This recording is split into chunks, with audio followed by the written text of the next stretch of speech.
You know what? Let's be honest. I got the F-bomb dropped on me hard. I was called gay. I was called Diddy Jr. I was called weird. I was called freaky. I was called a bitch. I was disrespected. Let's just say that. And, you know what I'm saying? I'm smiling now. I'm good now. I'm not going to spiral off because I'm learning how to handle it. And one thing God has taught me after I made this video the last time is never, never get mad at people just because they don't walk with God. I'm coming out. Comment was me coming out with a song, but spiritually it was me coming out of my shell, out of my cocoon, and blossoming into the butterfly that God has been molding since I had my first spiritual awakening 3 years ago, 4 years ago, 2020, during COVID, from dark to light. God came to me 4 years ago, around the same time that He's coming to me now,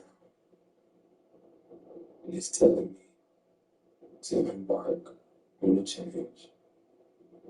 History has repeated this. So, embarrassing story, guys. I got hit with a medical bill recently and I did not have enough money to pay for it. But a friend of mine mentioned that she got this $5,000 loan recently and it really helped her out. So I decided to try it. And I went to fastloanadvance.com, the site right here, and I picked the amount that I wanted. I chose the $5,000 and all I had to do was answer a few easy questions, you guys, and it literally took no time. And the money showed up in my account the next day. Oh, and if you're wondering, my credit score sucks, 520, but I still got approved. So there's no hidden fees. There's nothing crazy. It's just a super quick process. So if you're stuck with a medical bill or anything unexpected, definitely go ahead and tap below and check it out.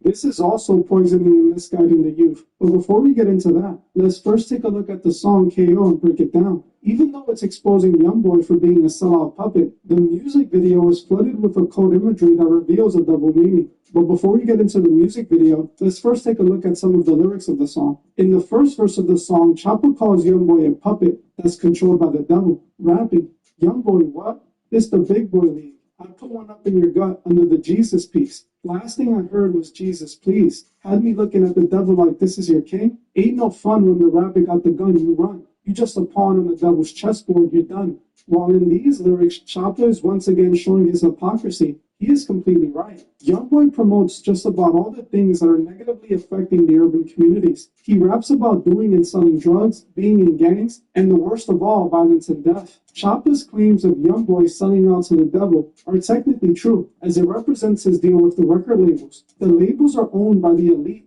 pay these rappers millions to poison the youth in their own communities. Youngboy is pumping out poison to the urban community song after song that the record labels profit from, promoting the very lifestyle that destroys the lives of the urban youth. While kids are being influenced by Youngboy's music and then acting off the influence, throwing away their lives, the record labels monetize off all the pain and death caused by the influence of the music. This is truly demonic. Youngboy even knows he serves the devil with the music he creates. He admitted it himself. I have played this interview from earlier this year where Youngboy admits that the music industry and even he himself are all demonic. But did he request that from you, or you just he came up with it on your own? Which ones? Like the Religious? Yeah. As I see on his gram,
Yeah.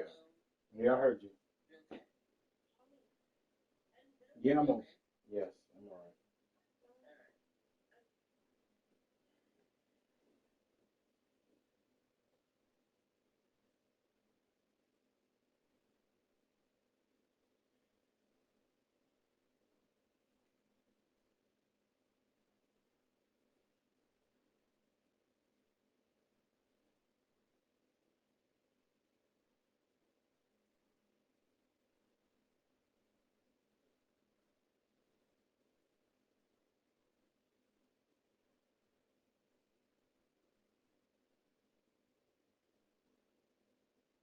Hello.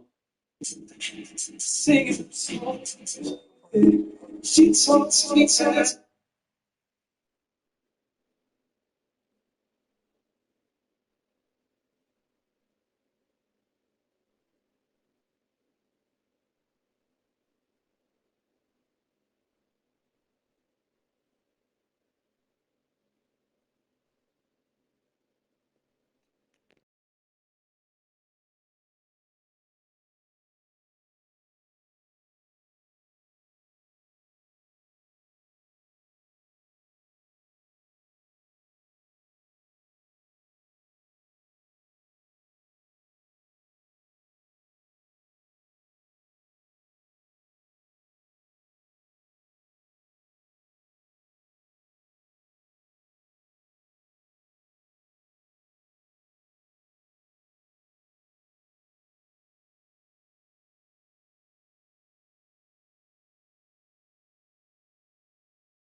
Babe.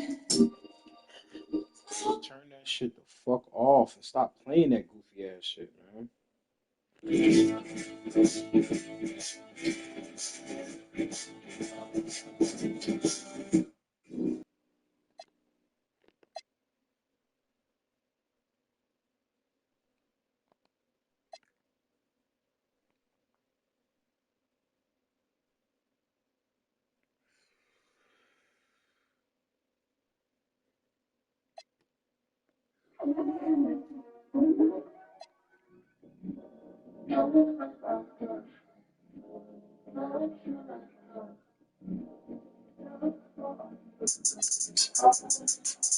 Hey, bitch, you are not allowed to miss a drink. I don't know you.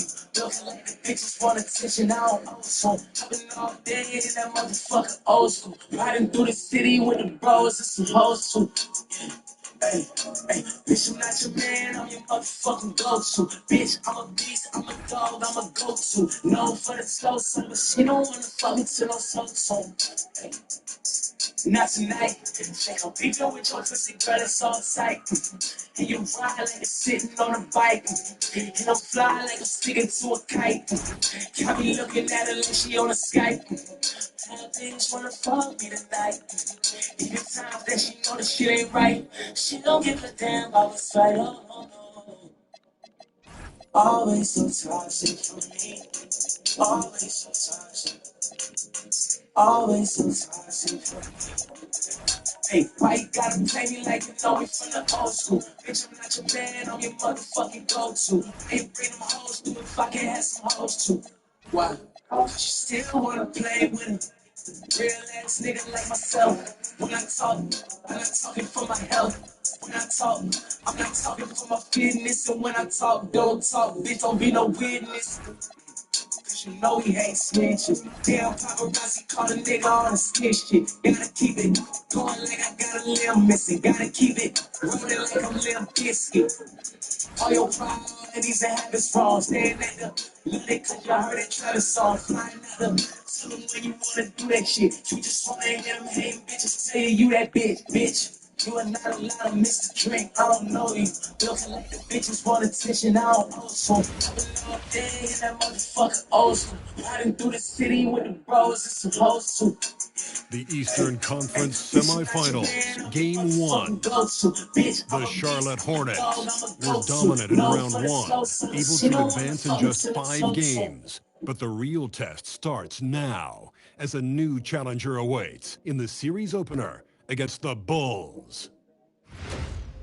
The opening game of the conference semifinals. Mario Davis, Up linebacker next. for New Orleans Saints. Game This one of the micro roll Eastern Conference allows you to semis. train Everything gets explosiveness turned up a without the notch. risk Let's of get injury. to it here So all on season, this is 2K the opportunity Sports. for me Brian to Anderson build here. strength, With me increase tonight speed, are analysts and Richard enhances every Jefferson move I and make Grant so Hill. that I And can our become my reporter, trainer. Ali All LaForce. this gives me And the now the edge I opening need on lineup game for day. Chicago. We've got Kawhi Leonard, and it's Cowens And in at the Morpho, center my position. off-season And for the secret Hornets, weapon. we've got Chet Holmgren, and it's Hastings in at the 2. You look at Chicago, they really battled their way into the second round. That lengthy first-round series had to take a toll on them, though. Oh, I'm sure it did. But making it to round 2 has rejuvenating properties. I bet they feel fresh and are ready to dive into this series. And so off the tip, it'll be the Bulls.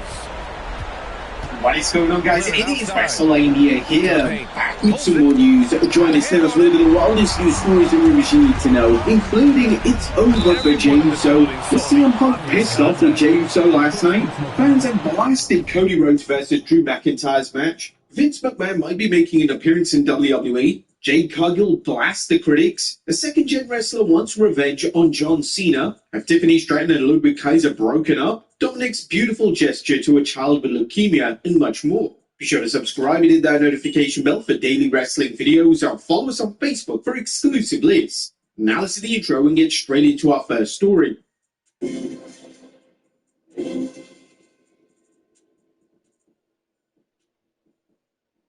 Now first story looks at the Saturday night's main event fallout. The top of the news today is the fallout from last evening's Saturday night's main event, including fans dumping on Cody Rhodes and Jey Uso, a controversial spot in the CM Punk vs Jey Uso match, and more. But first, it's over for Jey Uso. Now, has the WWE Universe really given up on Jey Uso? Well, that's a question WWE management has to answer as long as it continues pushing main event Jey, despite fans wanting someone else in his place. By now, you're likely familiar with the backlash WWE faced when Jey Uso won the Battle Royal to face CM Punk for the World Heavyweight Championship. And this backlash has continued at Saturday night's main event as fans began chanting Jey you suck during his bout against Punk. It's worth noting that Jey still has a sizable contingent of fans, and if nothing else, they enjoy his heat entrances. But at the same time, there are fans who go out of their way to boo or harass Jey, as seen at last night's show when one fan accused Jey of choking during the title match. An ex-user posted the video commented, "The way I know he wanted to confront that annoying man," he even muttered "shut up" under his breath. The question WWE needs to ask is whether a heel turn will inject some new life into Jey Uso's career, and if so, will fans start cheering him despite him playing a heel? But will they pivot on Jey Uso's character after he sent a message after Saturday night's main event? A fan's apparent dissatisfaction with Jey hasn't gone unnoticed by WWE, as it appears they may be prepping for a heel turn for Jey. There is some recent evidence hinting that Jey's had enough of losing and the fans' lack of support and respect. The first sign is Jey's reaction after CM Punk defeats him, with Jey sulking near the security barrier outside the ring. Now, while no one likes to lose, a post-loss Instagram message suggests Jey isn't just disappointed, he's kind of pissed off. Jey Uso posted a photo of himself looking at CM Punk as the newly crowned champion celebrated, with the message, "Y'all win," with the middle finger emoji. But it seems that everyone hates Jey online. Now, so what's next for Jey Uso now that he's dealing with growing resentment from fans? Just how much is the negativity affecting him? As we mentioned before, Jey still has his fans, but WWE's experiment to elevate Jey into the main event earlier this year wasn't the smash success it counted on, with more than a few fans astounded when Jey won the Royal Rumble, and even more amazed when he defeated Gunther for the World Heavyweight Championship. And most harming was the way that Gunther was defeated as he submitted to Jey Uso, something that was extremely rare for Gunther to do. And while WWE deserves credit for trying to cement Jey as a single star, the experiment has fizzled and it may be done. Where WWE went wrong was in continuing to push Jey hard when it was evident that fans were looking for an alternative to Jey after he lost to Gunther. The damage has been done, and now WWE can continue alienating fans by pushing Jey or just turning him heel. As we mentioned earlier, WWE seems to be preparing Jey for a heel turn, but are Jey's recent reactions to losing and fans' complaints genuine anger, or is Jey working the fans? One has to wonder how Jey is dealing with the transition from being one of the most over superstars on the roster to slipping into a supporting player role. Of course, Jey can only be doing what many wrestlers do, and that's playing a character.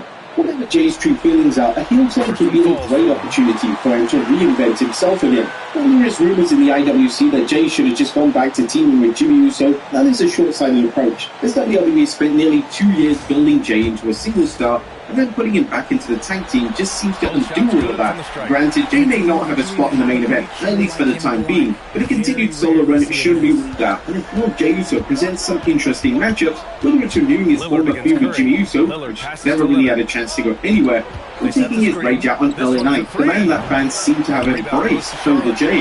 And do you think Jey Uso is frustrated with his current career direction and fans' apparent growing resentment against him? Do you think WWE will turn Jey Uso heel, or should Jey just embrace his inner heel character? Or was CM Punk pissed off with Jey Uso last night? The WWE fans may not be the only people upset with Jey Uso, as a new report suggests CM Punk took out his anger on Jey during their Saturday night's main event title match, after Jey apparently pooped up a spot where Punk attempted to hit a neck breaker on him. The Inside the Ropes described what happened after the blunder. The best in the world kicked the Heatmaster's head before doing the neck breaker again. The second time around, the move was implemented more seamlessly. While some fans think the kick was a way to cover up the botch, for there to be another reason to do another neck breaker, the majority think it was a champion getting angry with his opponent for botching the move. Now, not everyone agrees Punk shot up Jey, arguing that the kick was worked and just a way to cover up the blunder. What do you guys think? Next up, fans blast Cody Rhodes versus Drew McIntyre finish. I would say the WWE fans were none too pleased with the finish from last night's Cody Rhodes versus Drew McIntyre bout, and it's judging from the amount of dislikes on the YouTube video of the match. Now, in case you missed it, Cody pulled a fast one on McIntyre after a ref bump, DDTing Drew on the undisputed heavyweight championship belt while the ref wasn't looking. Ringside News is reporting on the fans' reaction to the video, saying fans are calling foul after watching the footage posted to WWE's official YouTube channel. The reaction tells the story loud and clear. The video currently shows around 8,300 likes and 15,000 dislikes, proving that the majority of the fans weren't pleased with how the match ended. Now, that was just at that time. The current dislikes on the video nearly amount to 20,000 dislikes. And there's been speculation that fans are timing of Cody Rhodes' run as a babyface, and the WWE may have to look closely as it continues booking him or discounting another Jey Uso situation on their hands. But is there a creative crisis? And the Jey Uso crisis and the question of whether fans are tiring of Cody Rhodes raises quite the troubling issue. Is WWE creative out of touch with its fans? And if so, how will they address this crisis? 2025 has been a rough year in terms of WWE storylines, and while the promotion seems to be improving, something's seriously wrong when you can't keep fans invested in two of the company's most popular superstars.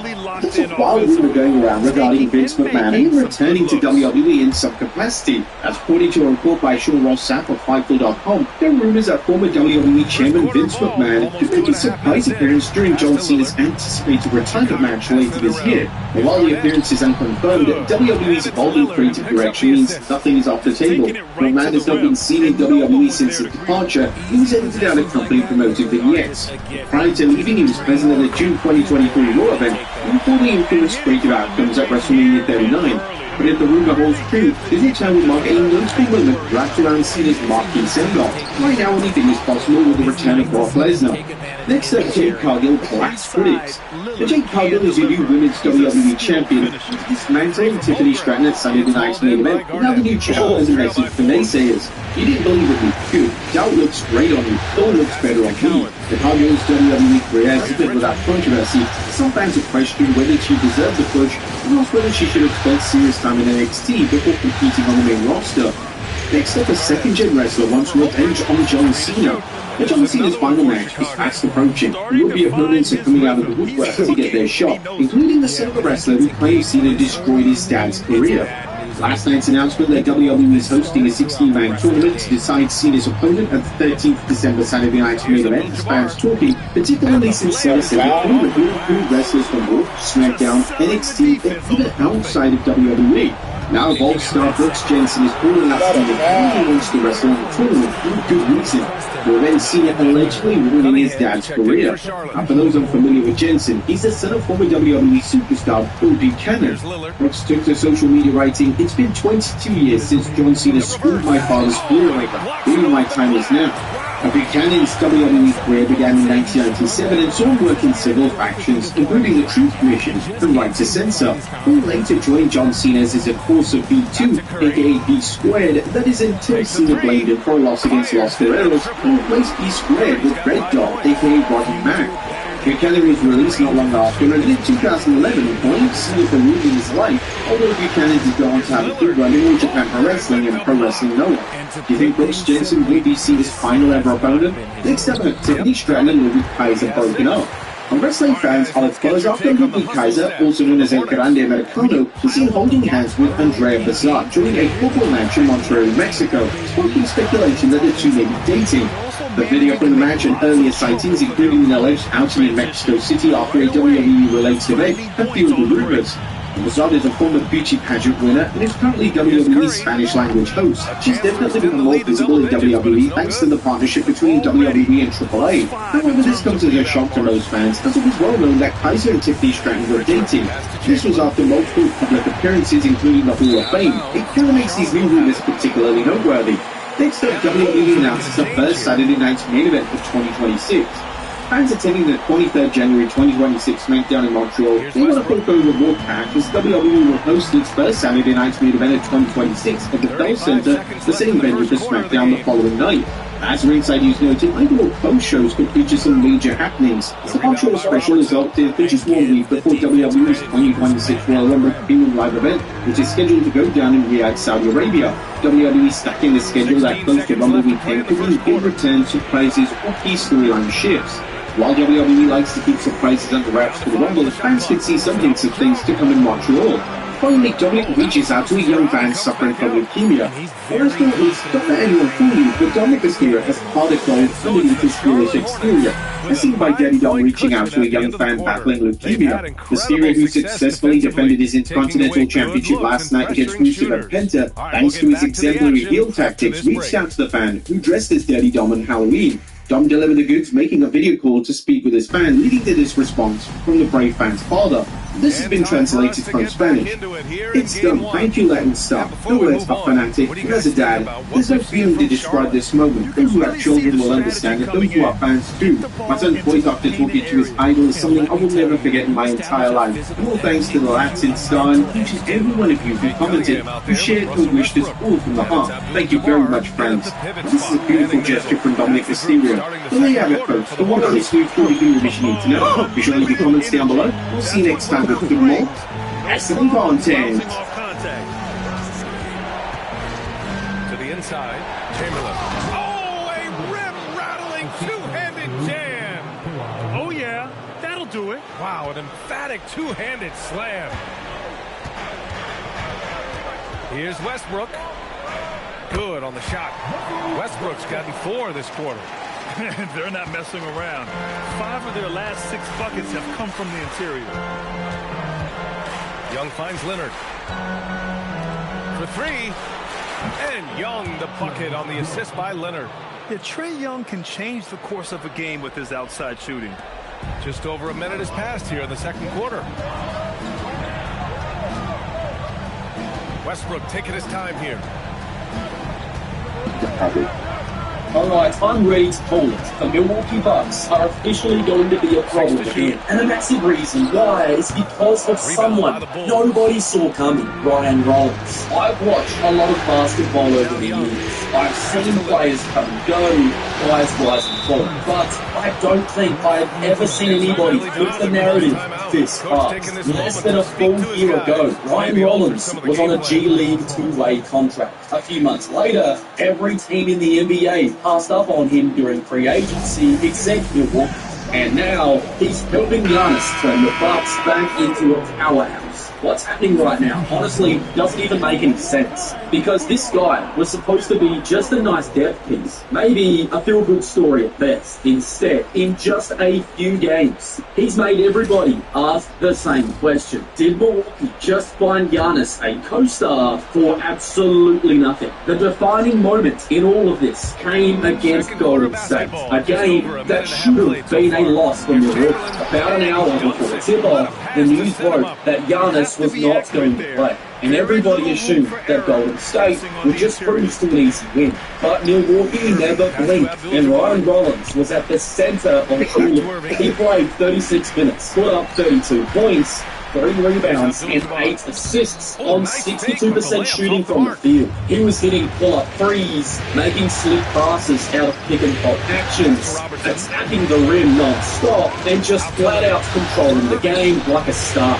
What stood out the most was just how comfortable he looked pulling up from deep off the dribble. I mean, he hit 2 massive shots down the stretch of his game that, to me, looked straight out of the Damian Lillard playbook with that hard bounce step-back shot. Golden State even started to double-team him in this game, and that's when you know you've truly arrived. But to understand exactly how we got to that moment, you really have to rewind 2 nights earlier to the game against New York. That was the real test. The Knicks bullied Milwaukee all of last season, sweeping them in all 4 matchups by an average margin of 22 points. I mean, shooting the beatdowns. Jalen Brunson torched them, and Karl Anthony Towns was unstoppable. But this time, the Bucks fought back. Giannis had 37 points on 70% shooting, continuing his ridiculous start to the year. And Ryan Rollins chipped in 25 points, 2 rebounds, 4 assists, and 4 steals in just 26 minutes, while shooting 73% from the floor. I mean, that is an incredible performance. Defensively, he took the toughest task, defending Jalen Brunson, and he made him work for every bucket. Now, Jalen Brunson still put up 36 points on 56% shooting, but Ryan Rollins had an impact nonetheless. When Jalen Brunson was not being defended by Rollins in this game, he went 9 of 13 for 20 points and was a +8. But against Rollins, just for 10 for 14 points, and he was a -19.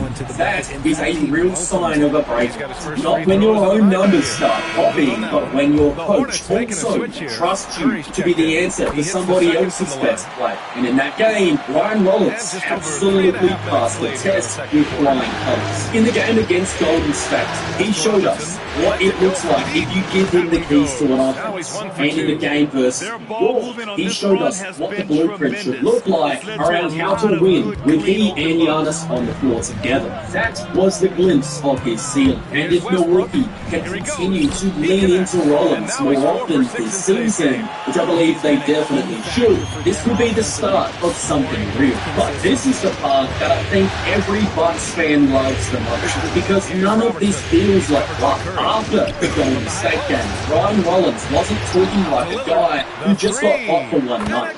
He wasn't overwhelmed or surprised at his performance. He talked about how he just wanted to come out and be aggressive, and every shot that he took wasn't out of his bag, as it's stuff that he works on every day. He did not sound like someone who was shocked that he just dropped 32 points and outplayed Steph Curry. He sounded more like someone surprised that everybody didn't know he could do this. The confidence that this guy has in his ability and how that stacks up against everybody else in the NBA is pretty unreal. You could see it all night long against the Warriors. He went right at Steph Curry, all court, all night long, and never backed down, not one time. And it wasn't just the sport. He was chirping, being physical and competing. And there was one moment in particular where he made contact with Steph on one end, and then on the way back down the floor, Draymond came over and fouled him hard, clearly trying to rattle him, but that did not work out, as the entire Bucks bench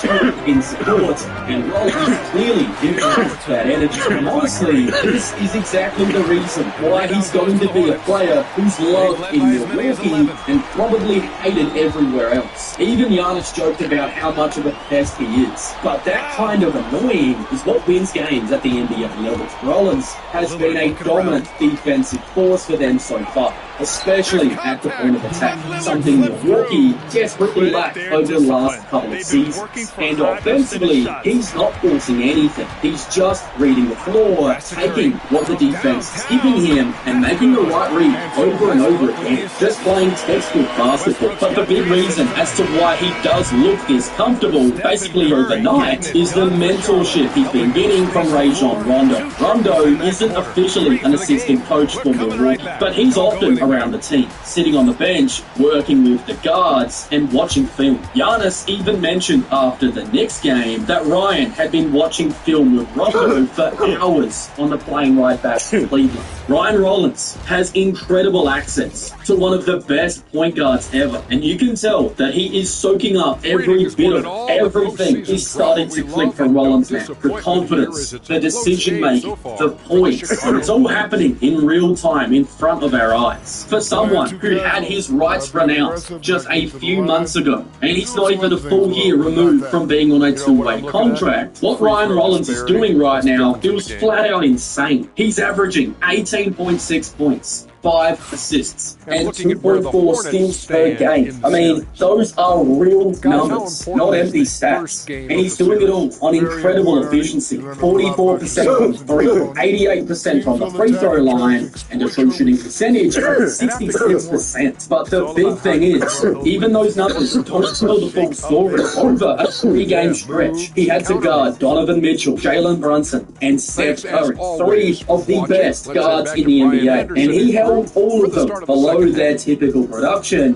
when he was the primary defender. That's ridiculous for any guard, let alone someone who was just in the G League. Then there's his finishing ability. Rollins is now 18 for 24 at the rim this season. That's 75%, which is absurd for a guard. He's giving Milwaukee something they really haven't had outside Giannis and Kevin Porter Jr., a guy who can actually slash, get to the rim, and finish through contact. Add in the fact that he's already 6 of 12 on floor threes after making just 5 all of last season, and suddenly he's providing spacing and rim pressure, a combo that any team would love, but Milwaukee desperately needed. Manipulation.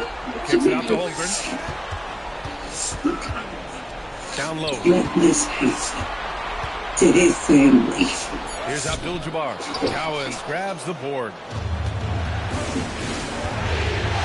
What really blew me away though was the Warriors down. Golden State, one of the most smartest, disciplined defensive teams in basketball, actually started to send double teams at him. Think about that.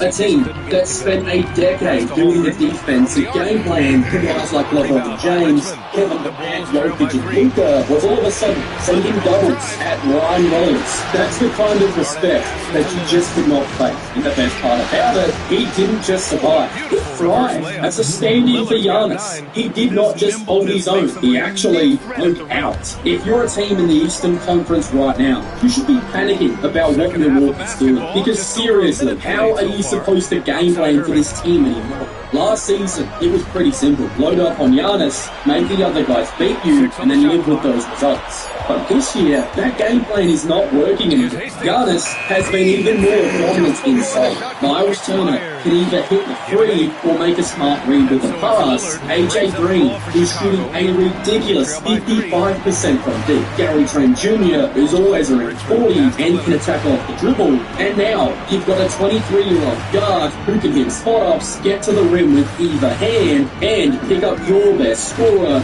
30 feet from the hoop. So, who are you going to help off of exactly? There is not a good answer here. Even Giannis has talked about how he feels he's getting way more wild up his side than he's ever had before because of how well the floor is now spaced. The difference is so obvious. Giannis is using that space perfectly, averaging 36.3 points, 14 rebounds, 7 assists, and 1.3 blocks per game, all on an incredible 72% true shooting. Giannis has been consistently unstoppable every night for years. But this season, he feels even more inevitable. Some people have been worried about whether that level of workload could wear Giannis down over the full season. But the numbers actually tell a different story. Since the 2018-19 season, Giannis has ranked in the 99th percentile or higher in usage rate every single year. This season, he's at 37.4, which is only slightly higher than last season's 36.2%. And that's actually lower than his 2023 mark of 39.1% usage. The year Milwaukee had the best record in the NBA. So history says the more Giannis does,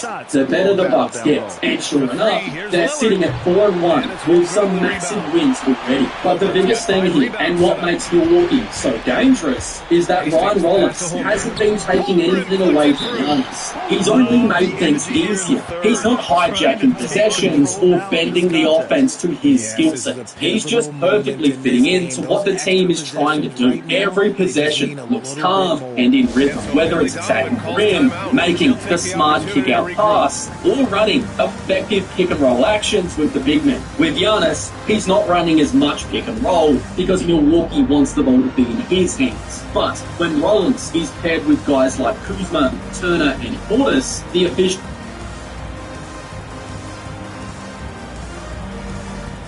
has been off the charts. Over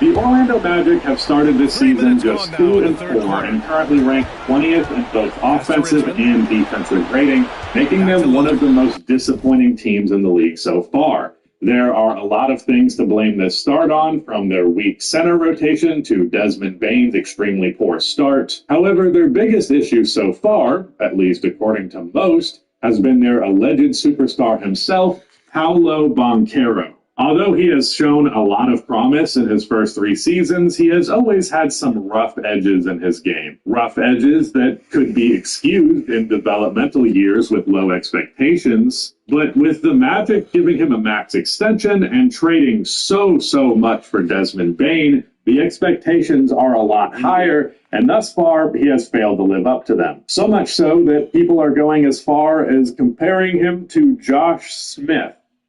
Josh was a good player, but that's pretty rough for the #1 pick. Some have even argued that he has barely improved his game in the 3 years that he's played. That said, I do feel like people are ringing the alarm bells a bit prematurely here. Don't get me wrong, this is a disappointing start for Paolo, but there are a lot of bright spots hidden beneath a lot of ugly basketball. So let's talk about Paolo Banchero in today's edition of Film Room Friday. As someone who has been trying to get in the gym more, supplementing exercise with protein is key to hitting my goals. But so many supplements out there are filled with artificial junk and fillers that I just don't want to put in my body. That's why I was excited to team up with Transparent Labs on this video, because their grass-fed whey protein isolate has made it easy for me to hit my protein goals in a clean and healthy way. It contains no artificial sweeteners, dyes, or fillers. In fact, every bottle only has a handful of natural ingredients, and they're all clear and easy to read. Each serving delivers 28 grams of protein sourced exclusively from grass-fed cows. Using pure isolate instead of cheap concentrates or blends also makes it easier for you to actually digest and absorb the protein. My favorite part of it, though, is it just tastes good, which is kind of hard to find when it comes to protein products.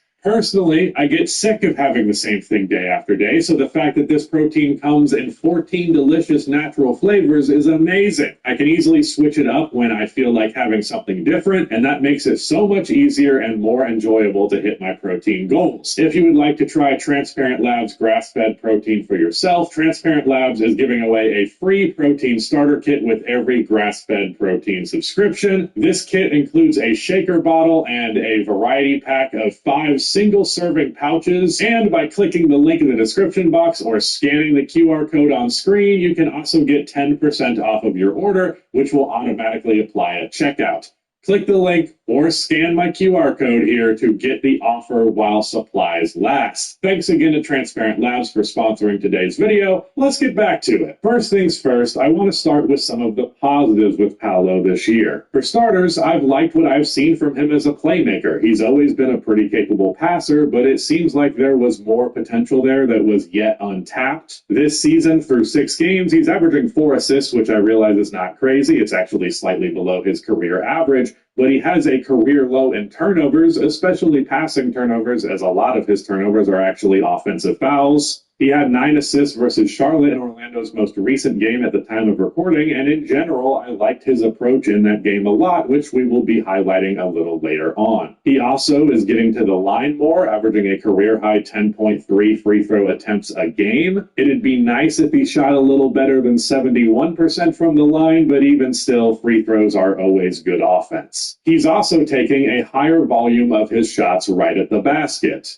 His career average percentage of his shots from 0 to 3 feet is 22.9%. This year, he's at 27.3%. Here against Jalen Johnson, a couple of nice dribble moves, gives him the bump and floats it over Onyeka Okongwu.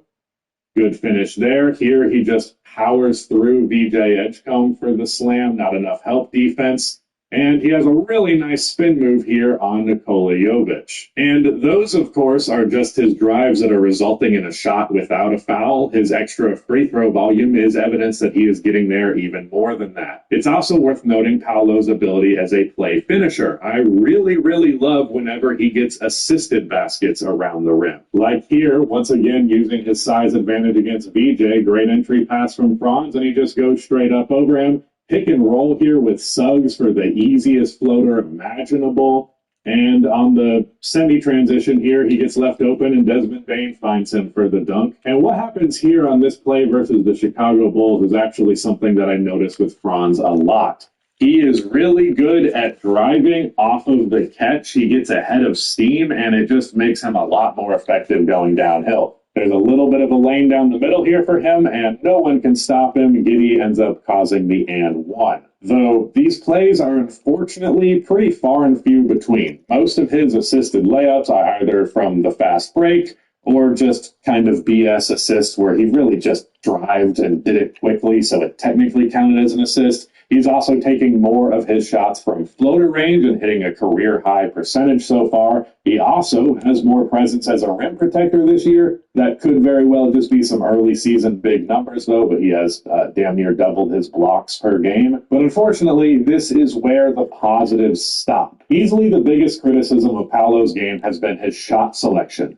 This guy loves his mid-range jumpers, which I would be fine with if he was any good at them. See, Paolo has what I have long ago coined Kobe wannabe-itis. This is the same problem that plagued Andrew Wiggins early in his career, insisting on taking a high volume of difficult mid-range pull-ups and post fadeaways despite being bad at them. Or a more recent example, Jason Tatum also had this issue. In his first 4 seasons, Tatum took 25% of his shots from 10 feet to just inside the three-point line, and he shot 39% on them, which isn't super awful, but it is a good bit below league average from those ranges. And for a quarter of his shots to just be outright inefficient bad shots, it's not exactly ideal. As a result, Tatum started to turn more of those twos into threes, and he drastically improved his efficiency as a result. In his last 4 seasons, he reduced his mid-range volume to 16% of his shots. The percentage on them actually stayed about the same, but he took more threes. He also dribbled more, getting more shots close to the basket, and thus more free throw attempts. And his true shooting percentage went from 56% to 59%, while going from a little bit below average to just above it, all while his overall shot volume was going up. So changing his shot diet, even though he was shooting even more, improved his efficiency. Don't get me wrong, I love mid-range jumpers. It's literally my favorite shot in the game, and I hate that when I discuss this stuff, so many people just go, oh, this guy's just like analytics ball. Push up your glasses, pick up your calculator, nerd. That's just not really true. This is just how I feel about players taking a high volume of any shot that they're really bad at. Like Giannis in the last few years has almost entirely stopped shooting threes. In 2020, he took nearly 5 three-pointers per game despite him shooting just 30% on them. Last season, he shot just 0.9 threes per game. If you're bad at one type of shot, then that shot is a bad shot to be taken no matter where it's from. Now, there is a line there where you do need to keep taking shots that you're bad at in order to improve on them. Subsequently, Paolo's mid-range volume has mostly been deemed acceptable up until this point. The issue is he's taken plenty of mid-range shots to this point, and there is more than enough evidence to suggest that this is just a bad shot for him. Paolo, in his first 3 seasons, shot 25% of his shots from mid-range, and he only hit 39% of them. Ironically enough, the exact same numbers of Jason Tatum earlier into his career. At this point, there is little evidence to suggest that this is the kind of shot that should be so prevalent in his game. But through 6 games so far, not much has changed, except for one thing: he isn't making them like at all this season. As of now, he's just throwing up brick after brick. One of the big frustrations with Paolo's mid-range shooting is he's not good at generating separation, and he also takes them really early into the shot clock. This one, there's a hand right there even if he makes it. Same here for Patrick Williams. Just right at the shot, his slow dribble moves do not generate space. That one's a little bit better, but not that much better. I do feel better about his mid-range attempts whenever they are coming off of some kind of set to get him open. But when he's doing it himself, it just results in bad shots. This play here versus Miami, he gets the screen from Desmond Bane. That's a really clean look. Even though it doesn't go in, I don't hate that attempt. A big frustration overall is when he's taking these shots, often with double digits still left on the shot clock. When the clock is expiring, I don't really have a problem with him putting up a grenade, but in general, he just seems to have a lack of shot clock awareness. Like that awful oh no Valentine-esque shot versus Atlanta in the clutch that we opened the video with. Like, What are you doing, man? I don't mind it when it's the end of the shot clock, but Paolo takes these shots like he wants them, like he thinks they're good shots. Another major frustration is when he takes these shots over much smaller players that he should be able to power through. Here he has Norman Powell on him. This is also very late in the game in the clutch. He falls over and he still ends up taking that shot. Here he has Zion James over him, and I recognize that Ryan Kalkbrenner is rotating over, so the odds of him getting a great look at the rim are not there. However, Gogo would have been left wide open, and it could have been a great way to generate an open shot right at the basket. Instead, he gives the defense a break, doesn't make them make tough decisions, and he just takes this baseline jumper. He also seemed a little bit too unwilling to me in general to drive into a big man who can theoretically stop him at the rim. Because ultimately, if you're going to be a high-volume finisher, you need to be willing to take that contact and hopefully get free throws out of it. Just settling here. And it literally, We know So basically, for example, on Angel is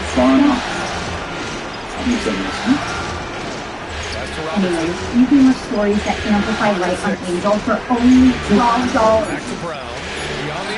Why is he posting it? Rebound goes to Charlotte. Irving's got a 6th rebound on the night. Lets it go from 14. It's stolen away. Download the Angel app on your TV or go to angel.com to watch hundreds of titles for as little as 240 nickels.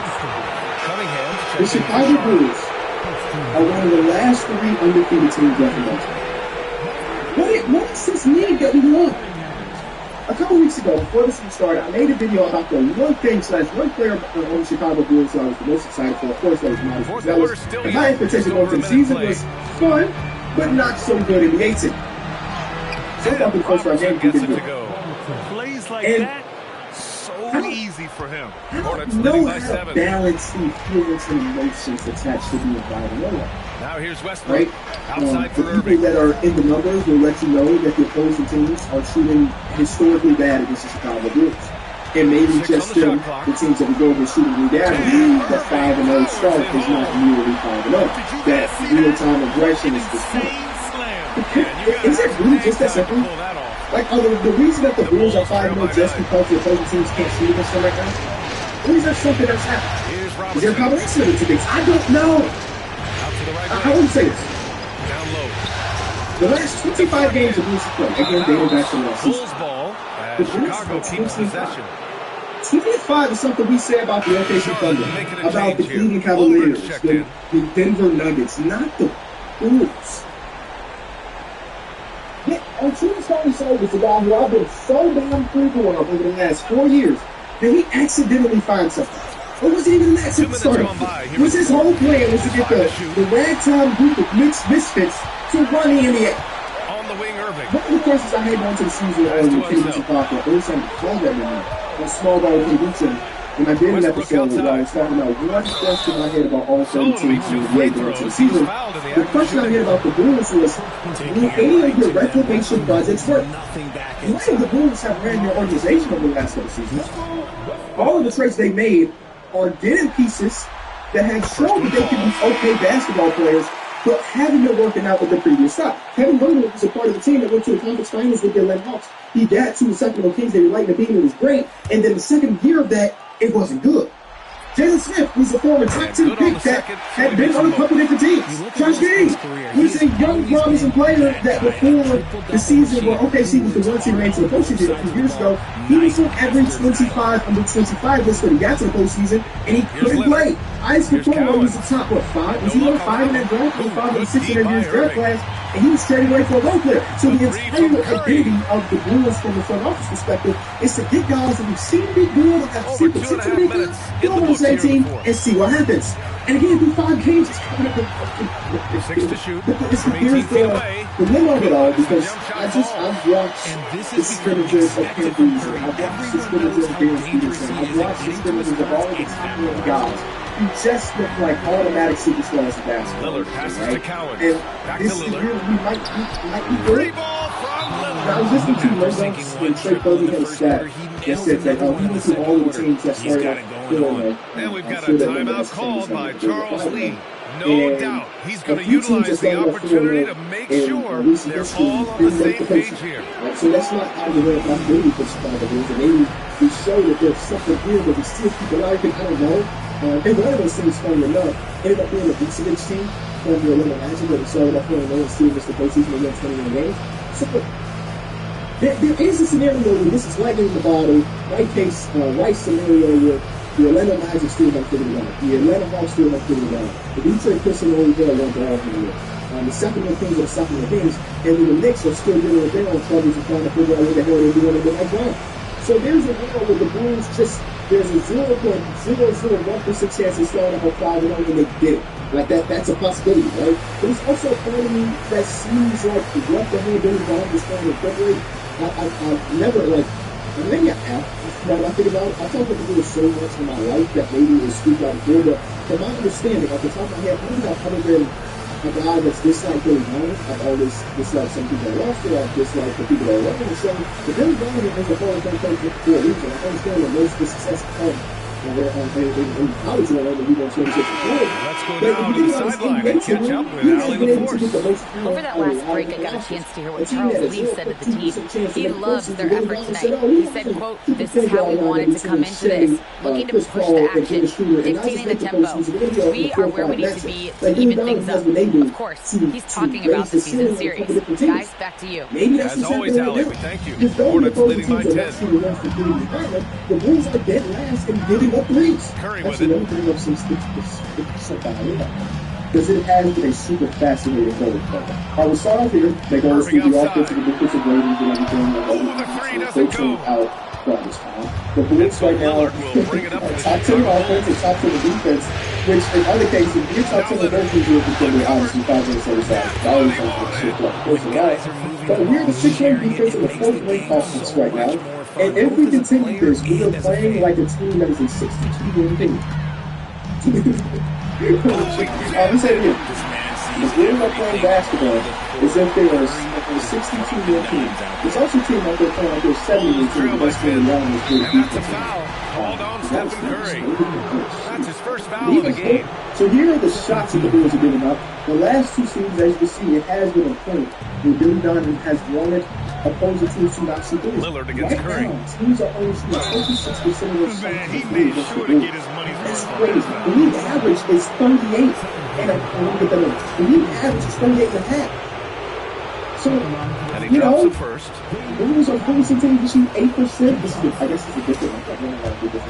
Shooting 8% less threes per game. And not only are they bottom in the amount of threes they're giving up, they're bottom in the percentage of threes that those teams are making. Again, the average about 36%.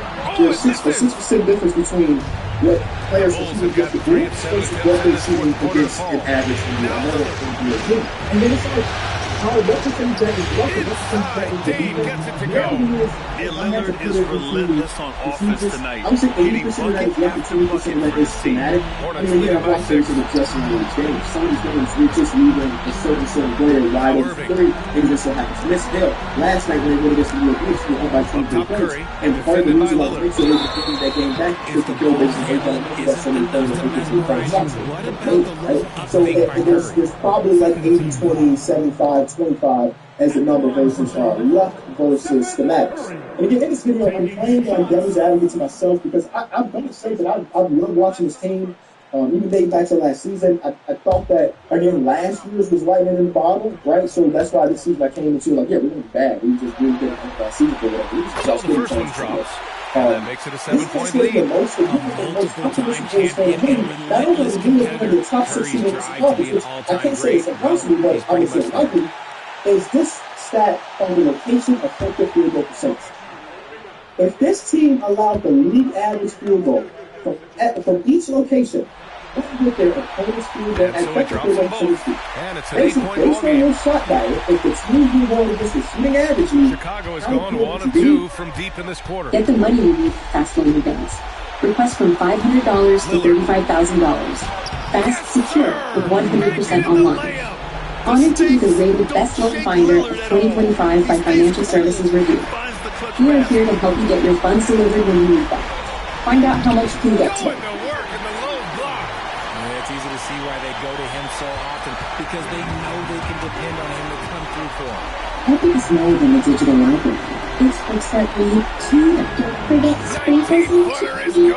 It's finding out how and how far. It's getting 30 spells first in a back.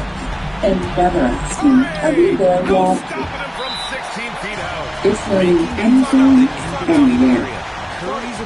Epic is so much more than favorite story. It's the whole world at their fingertips. Billy Donovan rallying his guys to make sure they all know the plan.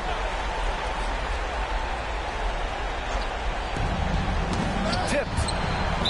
And it's out of bounds. They say it was last touched by Irving.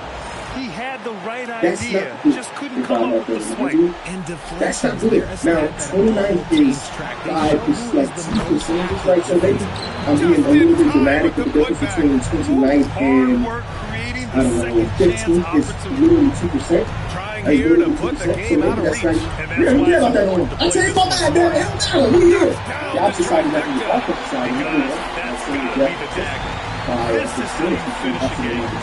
So it's just interesting. I mean, there's so many players that are playing around the that haven't careers that Josh Green has been phenomenal. I know that he's one of those players that there are times when you watch and you look at the box score and say, oh, he went for 18-7-7, and you feel like this thing happens that popular. And then sometimes you watch, like last night against the Knicks, like, oh shit, he's the best player. I don't think there's ever going to be anything ever, but like, sometimes the advanced stats all off numbers or yada yada don't really tell the full story of Josh Giddey.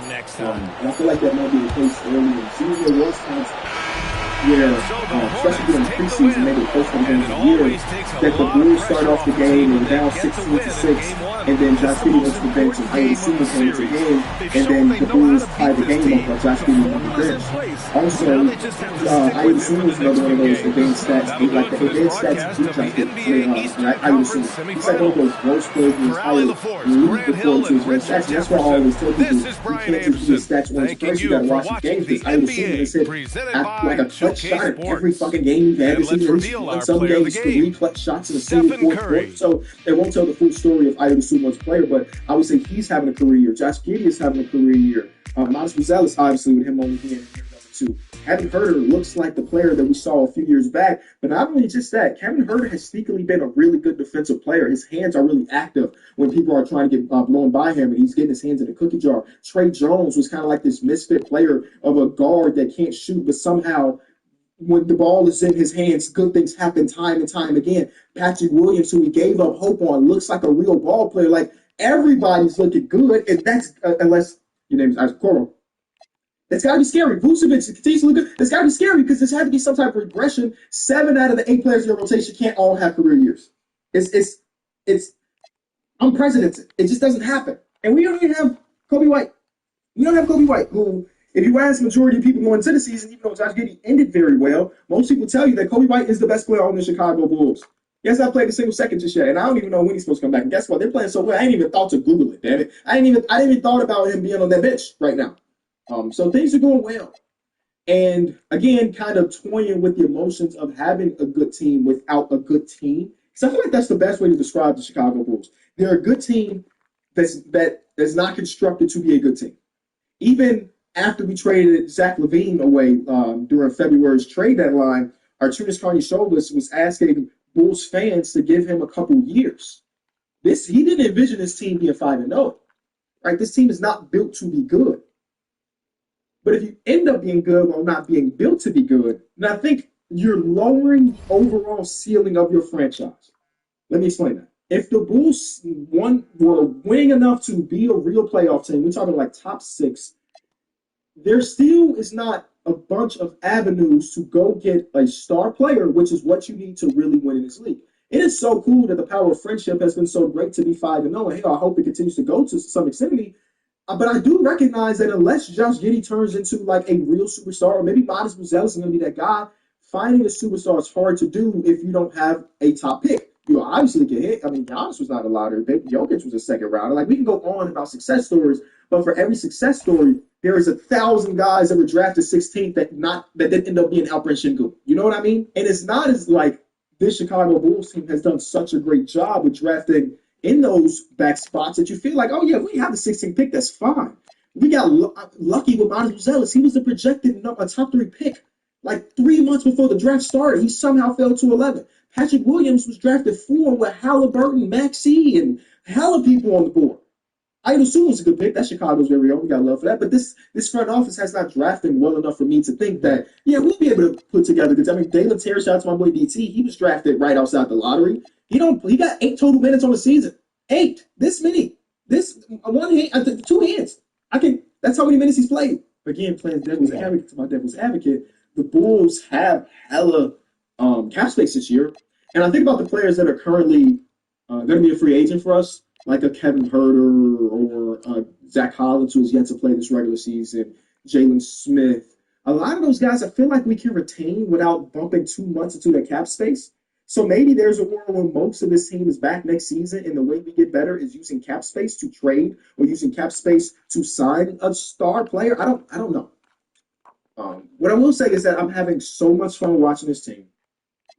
And I'm fully prepared for the sky to fall. I'm fully prepared to go through a stretch where the Bulls lose 5 straight games. And you know what I'm saying? I'm prepared for it. I don't know, man. This thing's been fun. That's a lovable group of guys.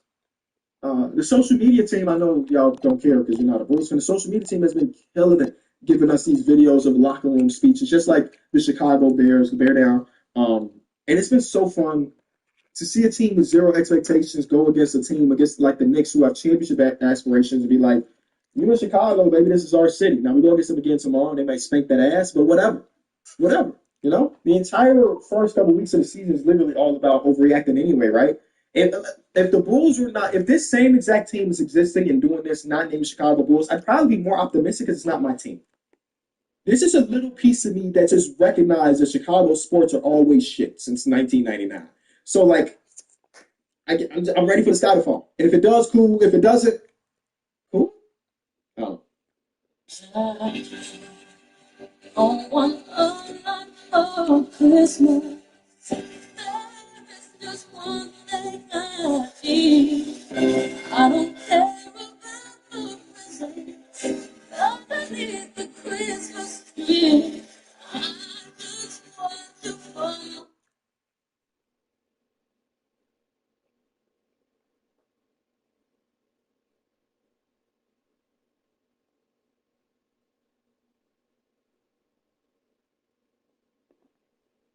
Knicks and the Bulls. East Group C matchup, Jalen Brunson, Josh Giddey. First quarter, Josh Giddey to Matisse Bouzel.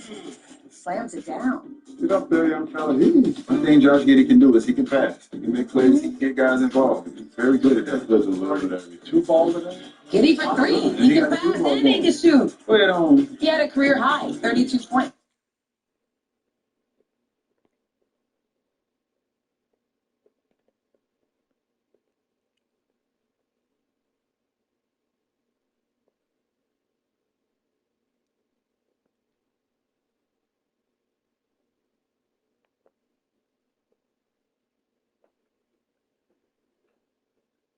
Points. In the third, the Knicks are fighting back. Jalen Brunson for 3. This is solid. It's good. Knicks trailed by as many as 22. Brunson finished 29 in the fourth. Moved in and won the Bulls. Hold on. It feels like we had so much talk about who the Knicks were going to be offensively. We kind of watched them slip defensively. That was such a point of emphasis. And I mean, they had 4 guys score 20+ points, Dirk, and gave up 135. Yeah, if you look at that box score, there's no way you think that they lost that game. They gave up 135 to the Bulls, but I'm not sure. Is now the time I can give love to the Bulls, or absolutely? Let's do it. Chicago, listen up. 5-0 for the first time since the Michael Jordan era. So they're playing incredible. I love that. I think they have 6 guys in averaging 12 points or more. They don't have one guy that just gets cooking, gets his isolation game on. They have guys that have moved the ball. Billy D, put him in a system. where they pass and cut. They randomly back cut. They do a lot of pick and rolls confused, then drive, kick.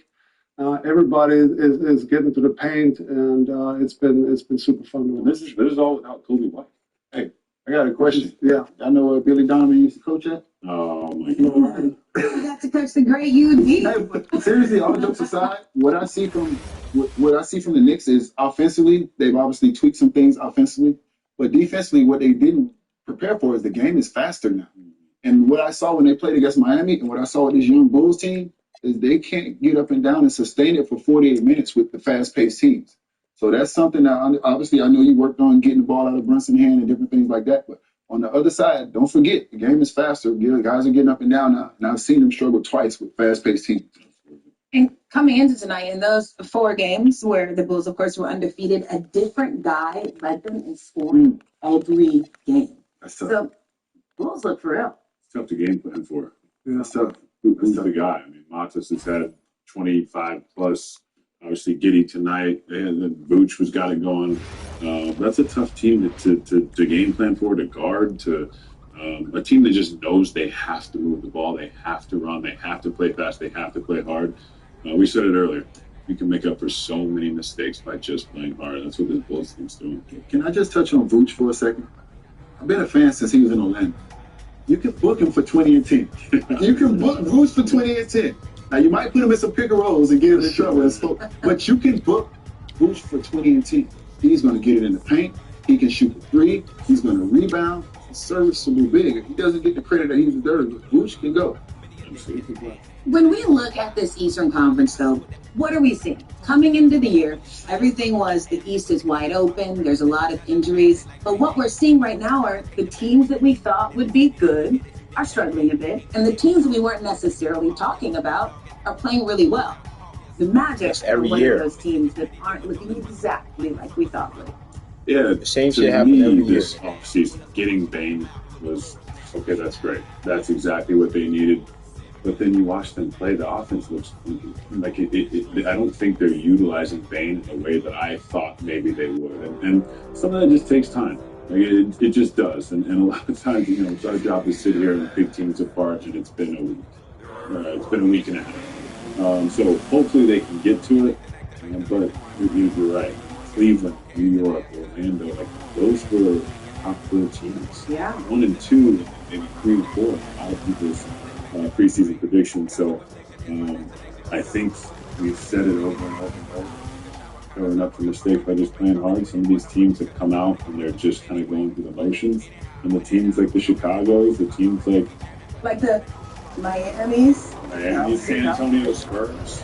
The Spurs also help that. I have no problem with the offensive struggles because you understand that you got 2 guys that can go get their own. You bring in another guy that can help. So I have no problem with that. Well, my issue is the defensive struggle. How do you go from the number 2 defensive team in the league to 21st? To me, that is the problem.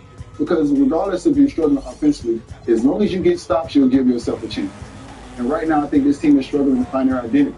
I don't know why, because you've hung your hat on your defense for the last 2 or 3 years.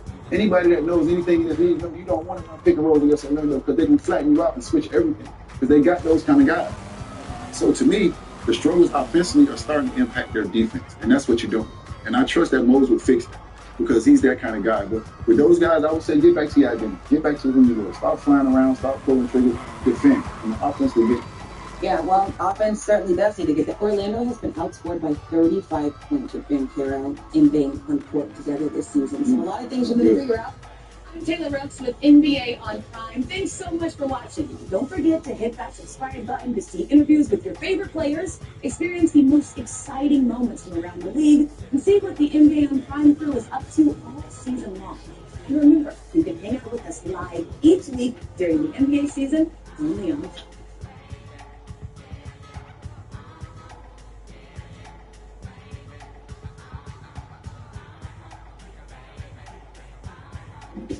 Luka is back, and for the 3rd time in 3 games this season, he went over 40 points. The Lakers win their NBA Cup opener, 117-112 over the Grizzlies. Welcome in, Taylor Rooks, joined by Dirk Nowitzki, Blake Griffin, and Udonis Haslem.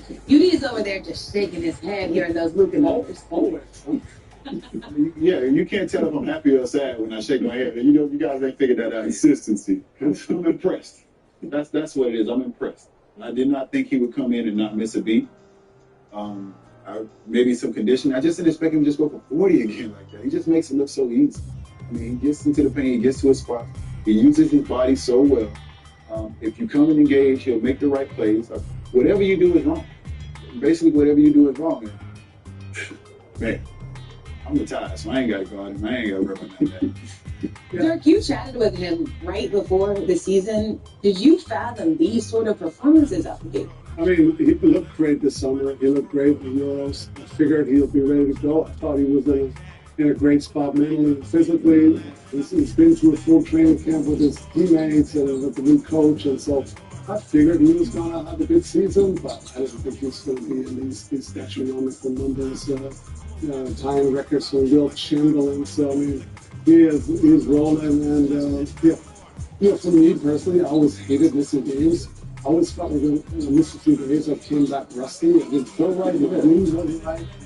Maybe that's just us. Yeah, that's how I thought he would be too. Like, you thought the same thing I thought. He'd be a little winded, a little rusty. But BTA. Yeah, again.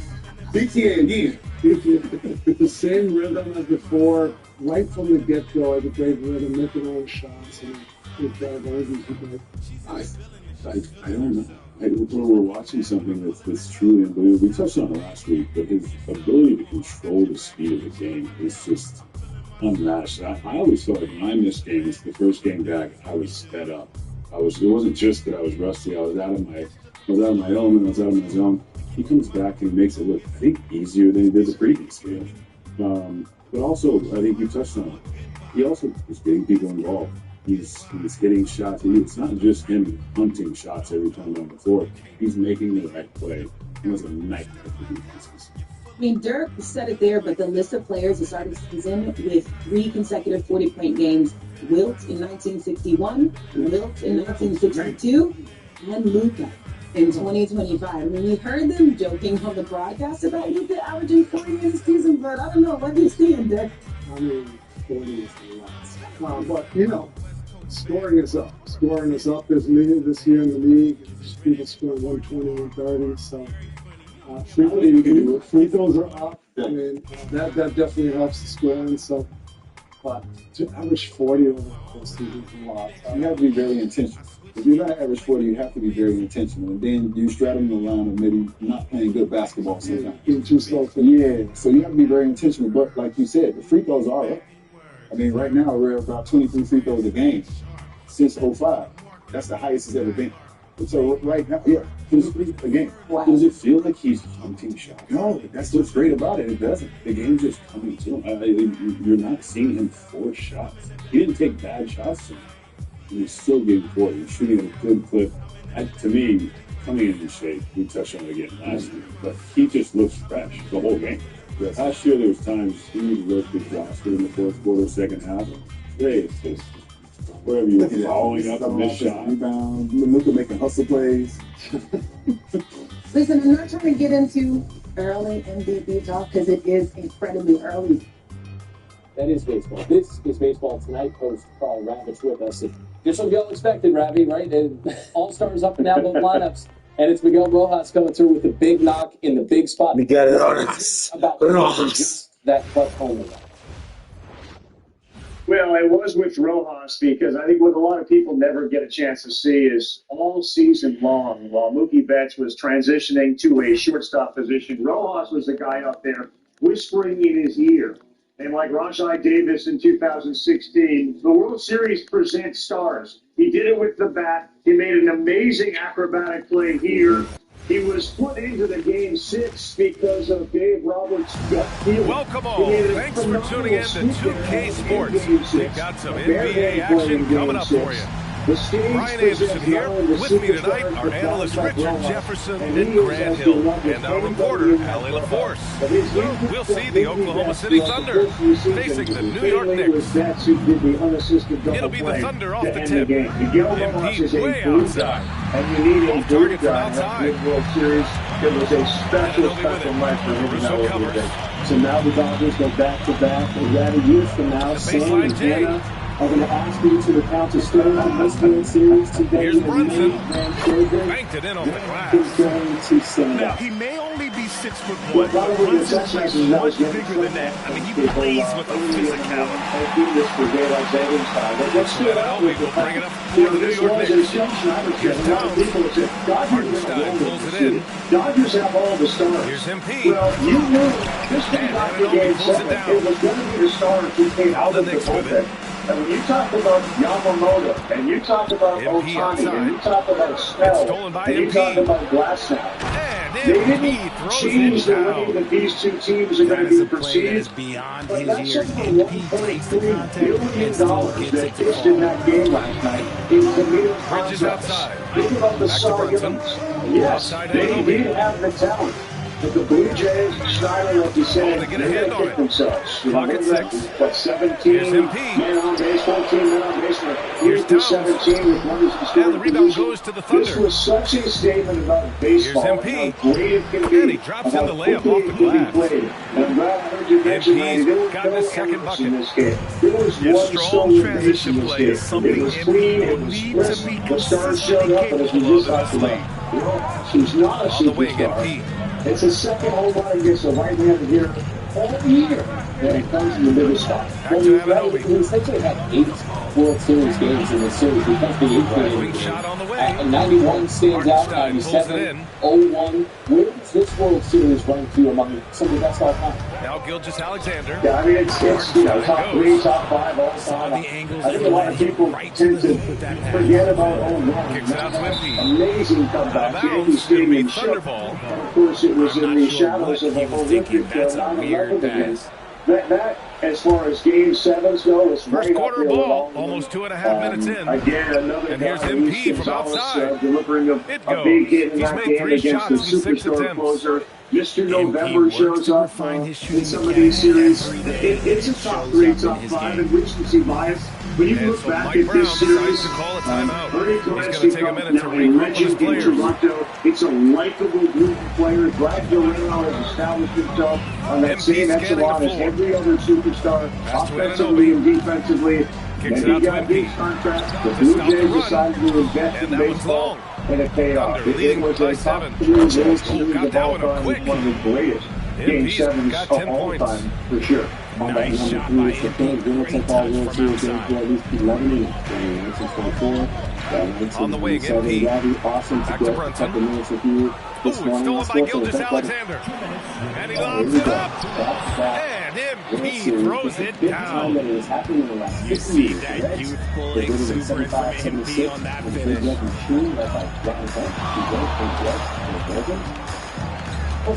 MP right side. Here's Towns. Uses the glass on the layup. Just taking it right to the rim, and no one was there to greet him. Easy possessions like that literally are just a gift. Just dreams of them. He'll gladly take those. From deep, MP. And again, Oklahoma City with a triple. Looking like an old hand out there. MP working the two-man game to perfection. Inside, Hartenstein. And stolen by Brunson. That's 10. Here's MP. And MP throws it down hard. Oh, man. MP. That was nasty. On the wing, MP. Everybody that really know you still popular with that. Here's Anunoby. Oh, he goes up high for the two-handed slam. Oh, yeah. That'll do it. Wow, an emphatic two-handed slam. He won Game 6 the night before. Screen by Holmgren. Here's MP. In Game 7, so let's take it back. And he gets it to go. He's 8 of 11 now. When we talk about MP's unlimited potential, we're referring to nights like this one. Classic. The Dodgers won that one 5-1. Game 6. The Thunder with the rebound. Left off. This in the bottom of the 4th against one of the hottest teams this postseason. Vladdy Ryan, and then in the 5th, Alejandro Pickett jammed up, and then Addison Here's Barber. Off with the layup. On the block, 6 strong, 5 hits, 1 And so it's the Oklahoma City Thunder liking their chances, ending the quarter with a 15-point lead. They just can't miss right now. Every shot they're taking, you assume it. We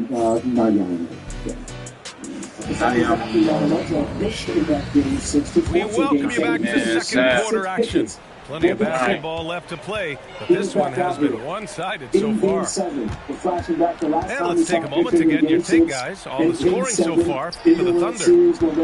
Showing their energy so far, sprinting up and down the floor, getting out in transition and taking advantage. 5 on the clock. Shit. Shout out Johnny Mansell.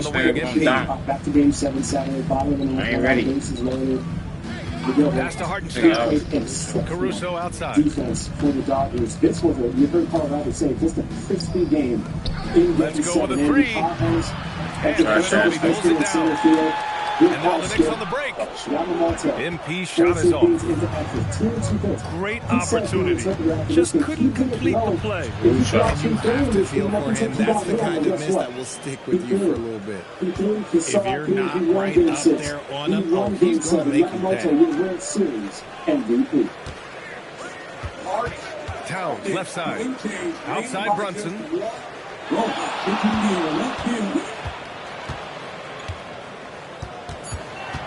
Not bagger. New York needs to get one up quick. The time ticks. Not bagger. Again, MP missing. You love to see the competitive fire, but he couldn't sink that revenge triple. A nice shot by MP. Yeah, just making the shot look easy. MP certainly has put some work into his shooting motion. MP with it. Caruso covers.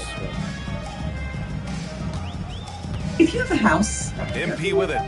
and you love to vacation, Airbnb your house Shoots can over help get your Holmgren. vacation And again, the Knicks on missing. the house. And the shooter had very little space on that attempt. I'm sure they'll think twice about shooting against him next time.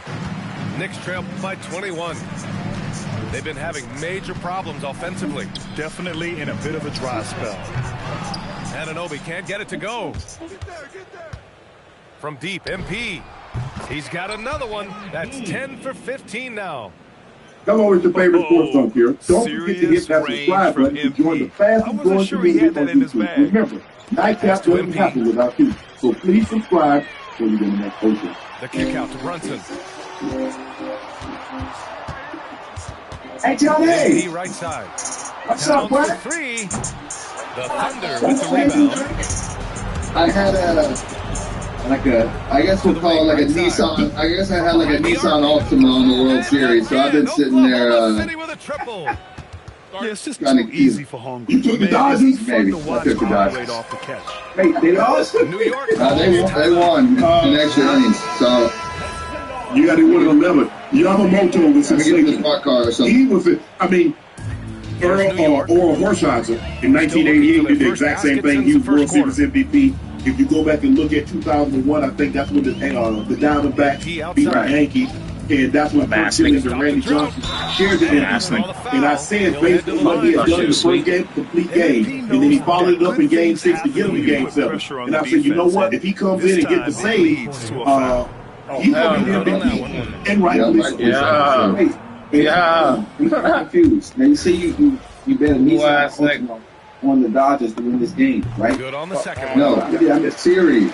When the series, came out, and I saw it was Toronto versus LA, right, immediately was like, I think the Dodgers are going to win this game, win the series 100%. Okay. And I went to game 3, 18 innings. I sat in left field until 12:30 in LA and watched every play of that game. Probably the best sporting event I've ever been to in my life.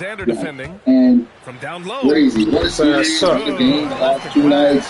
Unbelievable World Series. Everybody who's a baseball fan should really enjoy that. Sure. What's up? Out there college football. Oh, yeah, absolutely. MP outside. So the series is good. And that one's good. Holmgren. It's over. 4-3. Got 5. That was game 6. That's This it? is where Holmgren is such a scoring threat. His size can make him. Damn, the Dodgers can win back to back. Back to back. And the ball goes That was the first time since the Big Red Machine, 75-76. that a National League team 52 has gone seconds back to left back. to play in the half. Johnny Bench and Joe Morgan and And so all it's those Oklahoma guys. City with it. Don't worry about it. In the second quarter, they've given up You just 3 think about the points. investment. You think about the payroll investment that they put in these players. Freeman, Otani. About the vision from in the pick and roll. Bench. That's very They encouraging. got Yamamoto. They got Glass now. They play Blake Snell. Yeah. I don't know why the Dodgers figured it out, Johnny. Well, how come the Yankees can't do it? Because the Yankees did the same goddamn philosophy. Yeah, straight up, guys. Like, he's ice cold. Like, The Yankees, I mean, you think about it, it was the Dodgers pitching that actually saved them. my guy. It's Yamamoto gave a complete game. He's getting his first free throw attempt of the game He here. gave a complete game. Wait, he played 9 innings? Must add muscle over time. He came in certain situations. After last night, he gave him 6 innings last night, and he came in. How the hell he gonna come in tonight after just pitching 9 and your shoulder's supposed to be off the ball? And you don't play until next spring. That's why they gave up 31 points as this quarter concludes. And their defense has stood out, That's why the Dodgers, the Dodgers guy is the same guy that just bought the Lakers. So and as we they're dive going into to the spend second money. half, we'll They find say out it if the changed next money two to make quarters money. are any different You from see, the first Mookie two. Betts got So a far, $200 it's been a million lot. contract. Freddie Freeman got Hastings with the $150. bucket. Shohei got $700. You got Glass now. You got Snell. Congratulations to all you Dodgers fans. You know I'm not much of a Smack that nigga in the face. Me being a 5'2" in high school, but congratulations to y'all boys. Don't worry about it. I'm a bigger. Taking it right to the rim. I like baseball. I don't watch it like I used to. I used to watch the World Series all the time. I'm very familiar with the players. I'm very familiar with the history of the game. But man, the Dodgers are big. Think about it. If it's 75, 76, that's 50 years that you have a National League team go back to back. For the Oklahoma City Thunder. I mean, the Yankees, you remember the Yankees won, what, 92, no, 98, 99, 2000. They lost in 2001 to the Diamondbacks. That was the 9/11 series. Bridges outside. Man, this one for 3. Congratulations. I guess they got the best team money in back. Yeah, again, I don't know if you guys saw, but the Dodgers won in 11 innings, 5-4. Yamamoto is the MVP. Since half, 2 games. Did they give him the same? I'm Or did he talking get about another win? efficiency at the offensive end. And start with their defense. They've been intense on that end, and they can actually help their offense as well. But I know the first time won MVP in 8 years. I think Koufax also won MVP. Bridges has got 6. A reliable shooter at the arc. Bridges takes those when he can. And the big finish by Holmgren. He's been playing great, unselfish basketball. Yeah. Really putting the rock in the hands of the right shooters. His court vision has been on display in this one. He's doing a tremendous job just orchestrating the that's the MVP. He's a legend. Already, huh? He's a legend. Everybody remember who they used to call Oral Hershiser. That's it. Obviously, Sandy Koufax had crazy stuff. Arm injury, I love how confident he looked taking that he shot. painted the court at 97. Then he dropped down with a splitter. Then he come with a change up. Then he came with a 4-seam fastball. Back to and he picked it out the slide. Kicks it out to Holmgren. 4 on the clock. Man. Here's MP. It's time. Hey, Dodgers are indeed. When you pay that kind of money, I mean, they're nice. I know. They're not going to win the World Series next year. Outside. Marlins. Let's go, Marlins. The Marlins.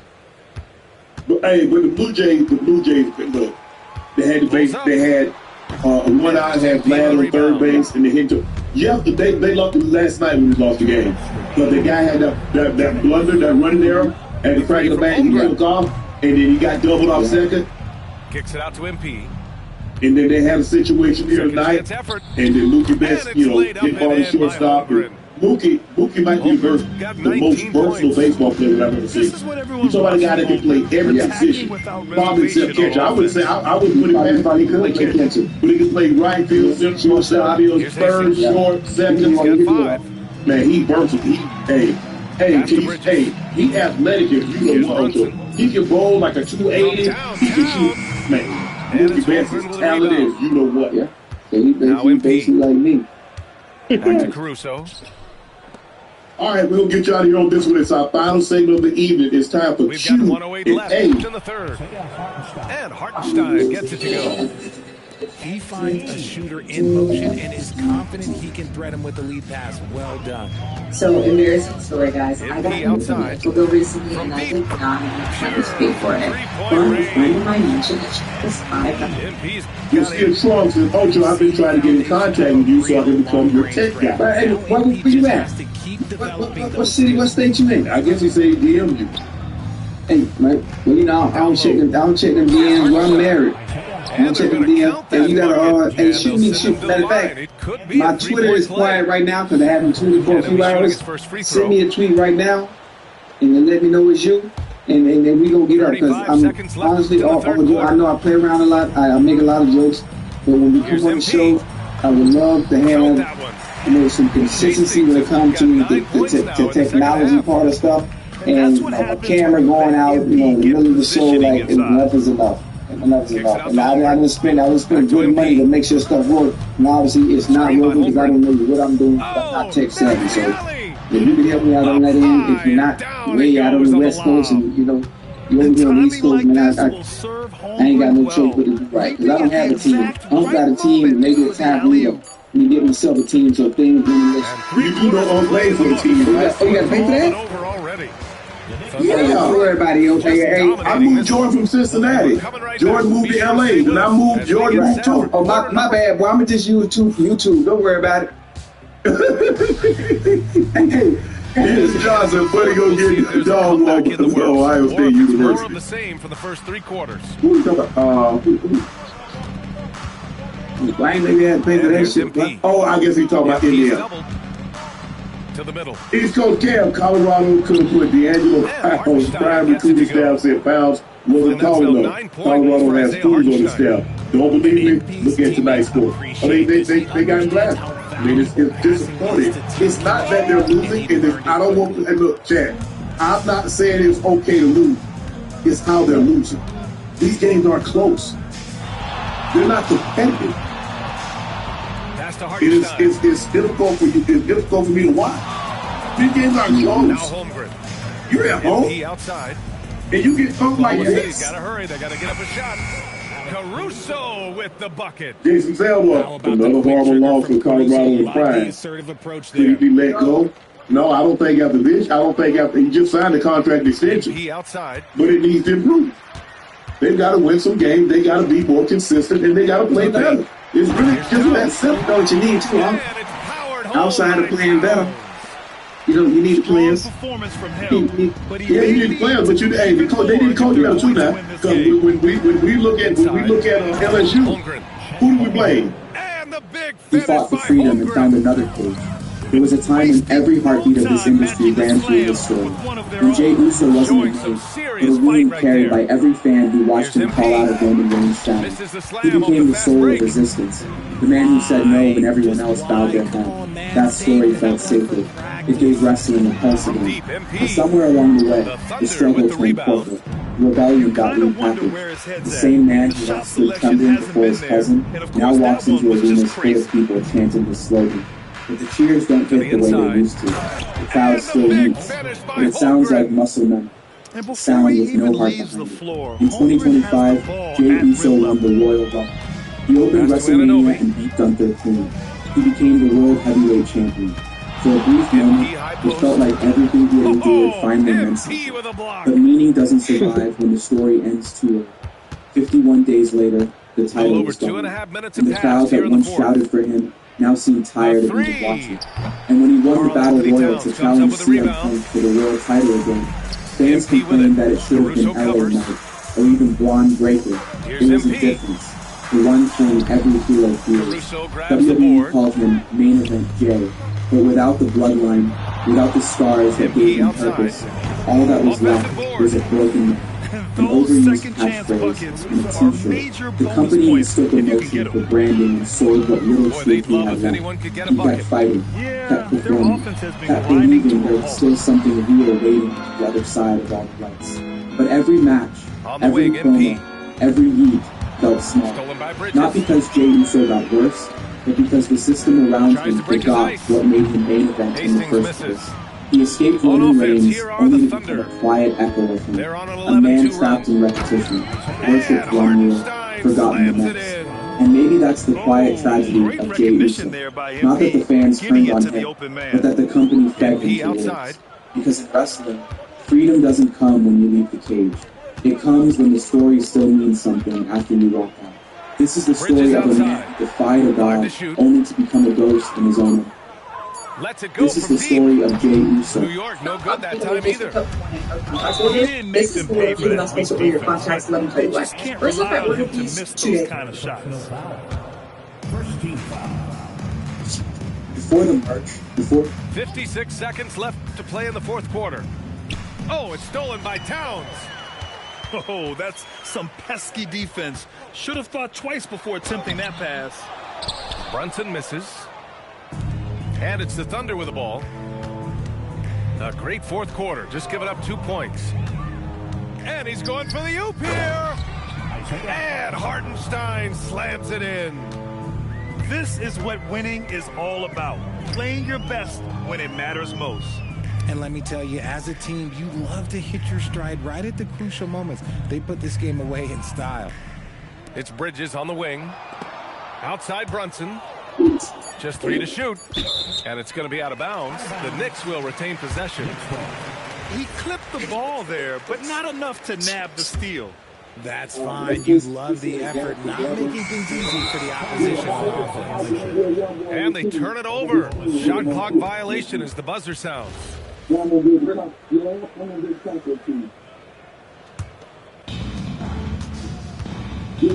MP outside. From outside the arc. Offline. And so it's the Thunder taking care of business in this one. Boy, this crowd has to be shocked by the way their team was dismantled. Now, shocked and surprised. It doesn't matter what the matchup is. You never expect a road team to just waltz in and cruise to the type of victory like we saw tonight. Thank you for joining us. That'll do it for now. For Richard Jefferson, Grant Hill, and Allie LaForce, this is Brian Anderson saying thanks for watching. We'll see you next time.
I think that's the only, but I man is